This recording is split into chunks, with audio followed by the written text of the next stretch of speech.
આ પ્રેસ કોન્ફરન્સમાં ઉપસ્થિત સૌ મીડિયા મિત્રોનું સ્વાગત છે। આજે આમ આદમી પાર્ટી દ્વારા એક સ્લોગન નારો લોન્ચ કરવામાં આવી રહ્યો છે।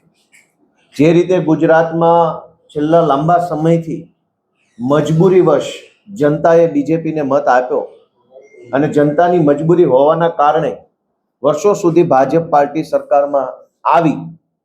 એ વર્ષો સુધી સરકારમાં આવવાના કારણે ભાજપની અંદર એક પ્રકારનું અભિમાન આવી ગયું કે આ સરકાર અને આ રાજ્ય તો અમારા બાપનું છે।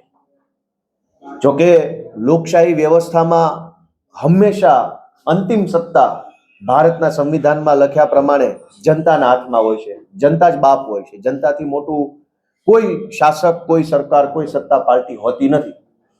પણ બીજેપી પાર્ટીને ગુજરાતમાં એવી હવા આવી ગઈ છે, એવું અભિમાન આવી ગયું છે, અહંકાર છે કે આ બધું જ અમારા બાપનું છે।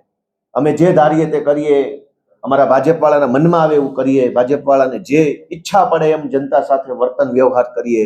અને એના અનેક દાખલાઓ છે કે જ્યાં ભાજપના નેતાને જે જમીનની જરૂર પડે ત્યાં રાતોરાત બુલડોઝરો ચલાવી દેવામાં આવે। જે જગ્યાએ ભાજપના માણસોએ ધંધો કરવો હોય ત્યાં ગરીબ માણસોના ધંધા બરબાદ કરી નાખવામાં આવે। ભાજપના માણસો એવું સમજે છે કે આ બધું જ એમના પિતાશ્રીનું એટલે કે ગુજરાતીમાં બાપનું સમજે છે, પણ એવું હોય નહીં। લોકશાહી વ્યવસ્થા છે, અહીંયા કોઈના બાપનું કંઈ ના હોય, એ બધું જનતાનું હોય, યા તો સરકારનું હોય।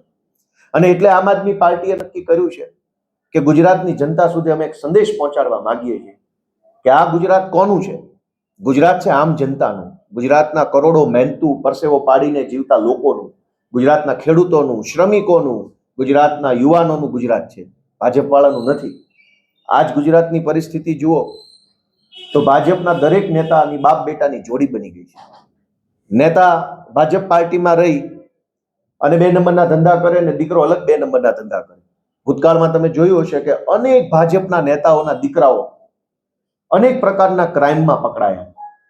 કોઈ મનરેગામાં પકડાયું, કોઈ ડ્રગ્સ વેચતા પકડાયું, કોઈ દારૂમાં પકડાયું, કોઈ સરકારી કોન્ટ્રાક્ટોની અંદર કટકી કરતા પકડાયું, કોઈ તોડબાજી કરતા પકડાયું, કોઈ મારામારી કરતા પકડાયું। તો ભાજપના નેતાઓની દાદાગીરી અલગ, એમના દીકરાઓની દાદાગીરી અલગ। એટલે બાપા ભાજપમાં અને દીકરો ભાજપમાં અને બાપ બેટાની જોડી મળી અને અલગ અલગ વિસ્તારોની અંદર ગુજરાતની જનતાની અંદર જનતાનું શોષણ કરવામાં આવી રહ્યું છે, દાબ દબાણ કરવામાં આવી રહ્યું છે। એવા કેટલાય કિસ્સાઓ છે જેમાં બાપા ભાજપમાં હોવાના કારણે એમના દીકરાઓ છે એ વટ મારતા હોય જનતા ઉપર। કેટલાક ભાજપના નેતાઓના છોકરાઓ એક્સિડન્ટો કરી નાખે છે, દારૂ પીને ચલાવે, ડ્રગ્સ પીને ચલાવે, બેફામ ગાડીઓ ચલાવે। શું કામ? તો કે મારા બાપા ભાજપમાં છે, મને કઈ નહીં થાય। તો બાપ અને બેટાની જોડી ગુજરાતને બરબાદ કરી રહી છે અને અનેક એવા કિસ્સાઓ છે। આમાં કોનું નામ લેવું અને કોનું નામ છોડી દેવું એ મોટી ચિંતાનો વિષય છે। દરેક જગ્યાએ ભાજપના નેતાઓની બાપ બેટાની જોડીથી ગુજરાતની જનતા પરેશાન છે। ગામડા લેવલથી લઈ અને રાજ્ય સરકાર લેવલ સુધી આ ઘટનાક્રમ ચાલી રહ્યો છે। ત્યારે આમ આદમી પાર્ટી દ્વારા એવું નક્કી કરવામાં આવ્યું છે કે નહીં બેટાનું, નહીં બાપનું, ગુજરાત હવે હશે આપનું। આ નારા સાથે ગુજરાતની જનતા સુધી અમે પહોંચવાનો પ્રયત્ન કરીએ છીએ કે ગુજરાતની જનતાએ આપેલા મતના આધાર ઉપર જ ગુજરાતના ભાજપના નેતાઓને એમના છોકરાઓ બેફામ બન્યા છે। અને એટલે હવે આ બાપ બેટાની જોડીને ઘર ભેગી કરી અને આપનું એટલે કે જનતાનું એટલે કે સામાન્ય માણસ, ખેડૂતો, શ્રમિકો, યુવાનો, મહિલાઓ, વંચિતો, આમ જનતાનું શાસન આવે એવી ભાવના સાથે, એવા વિચાર સાથે આમ આદમી પાર્ટી આગળ વધી રહી છે। આજે અમારા આમ આદમી પાર્ટી તરફથી એક ના બેટાનું ના બાપનું, હવે ગુજરાત આપનું આ નારો લોન્ચ કરવામાં આવે છે। આખા ગુજરાતની અંદર આમ આદમી પાર્ટી દ્વારા આ નારો લઈ જઈને જન જન સુધી આ વાત પહોંચાડવામાં આવશે કે ગુજરાત ભાજપના બાપનું નથી અને ભાજપના નેતાઓના છોકરાઓના બાપનું પણ નથી। ગુજરાત આપનું એટલે કે આમ જનતાનું, ખેડૂતોનું, સામાન્ય પરસેવો પાડીને જીવતા માણસોનું ગુજરાત છે। ના બેટાનું, ના બાપનું, હવે ગુજરાત આપનું।